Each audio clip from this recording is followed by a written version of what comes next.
Right, Tim. E-Park Tennis. What's your involvement and what's the philosophy behind the scheme?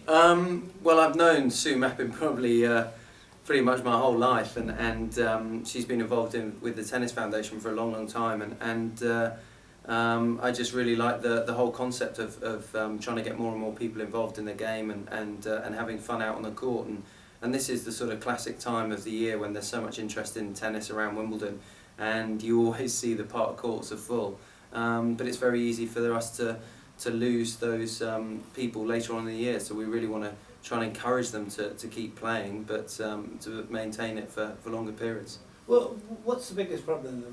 Why do people just play for 2 weeks a year, if you like? Why is there only interest in the middle of June? Yeah, I mean, it's obvious why the interest is there because of Wimbledon and all the attention that goes with it. But I think that we've got to make the game as accessible as possible because you know, there's not always the park courts are not always in as good a condition as we would like, and then our climate's probably not as good as we'd like, and that's something that has obviously been addressed with the number of indoor courts that we have has greatly increased over the years. But we want to make sure that, you know, the accessibility for all players is the same. And you know, I was looking at some of the numbers, and they said that we, you know, have 3.2 million people that are going to pick up a racket at this time of year and play, but 2 million of them are only going to play once, and we need to, you know, get them involved in the game more, because I think if you sort of widen that base of the pyramid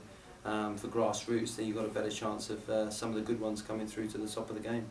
For a city like London, over the last few years there's been a dramatic reduction in green spaces, if you like. So does it follow that tennis courts aren't accessible? They're not just... Not necessarily. No, not necessarily. I mean, that's the reality. There is less green space, but I think there's definitely been a lot of money invested in the facilities, and that's not just about the Tennis Foundation, that's about the LTA as well, because you know, they want to have a structure in place where, you know, wherever you are in the country, they want to have indoor courts, they want to have coaches in place that can see the talent and hopefully bring them through, because the sort of the final piece of the puzzle is this event. We want you know, we want more and more players competing and keep improving the standard. How can people find out about E-Park? It's I think best way is to go to the website, and it's eparktennis.com, and you know, it's really an opportunity of getting to know like-minded people that want to play tennis, and hopefully, you know, get out there and have some fun. Of course, it is that magic 2 weeks of tennis at the moment, and it's your second year without playing in Wimbledon. How do you feel about the event now that you're a pundit? You can look at it slightly on a different scale. It is great to be here in such a sort of relaxed environment, and you know, it's always going to mean so much to me, this tournament. But that said, I really don't miss it at all. Since I stopped playing in September 2007, I didn't hit a ball for 18 months, and then I did play when they had the sort of opening or the closing of the new roof, and that was great fun.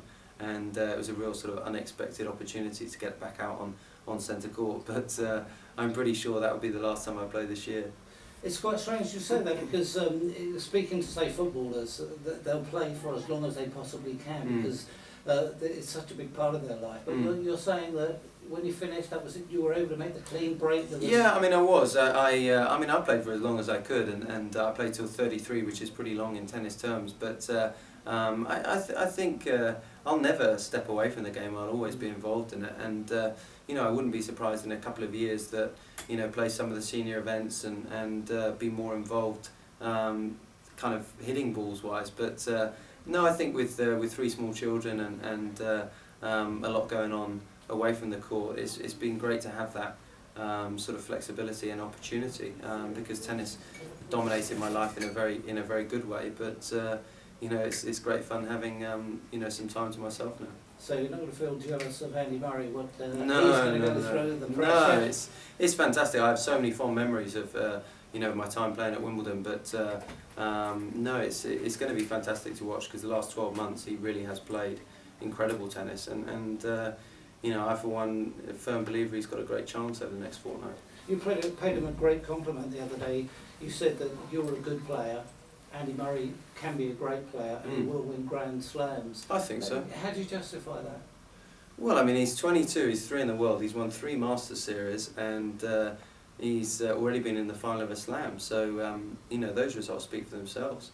And, you know, you look at how quickly his game has developed, where he's come from, even in the last 12 months, is phenomenal. And, you know, I don't think he's going to stop now, so, you know, it's only my belief, but, you know, hopefully Andy can prove me right. He looked tremendously focused at Queen's, didn't he? He's a different character than 12 months ago. He's not a different character, he's just 12 months more mature, and he needs to have that, you know, that spark, and I just think he channels it a bit better now. Yeah, it's been great to watch what he's achieved so far, but I'm pretty certain there's going to be a lot of bigger and better things to come. And with the doubt of Nadal, could this be his Wimbledon? He has a good chance. I still put Nadal and Federer as the sort of joint favourites, but you know, Murray a very close third.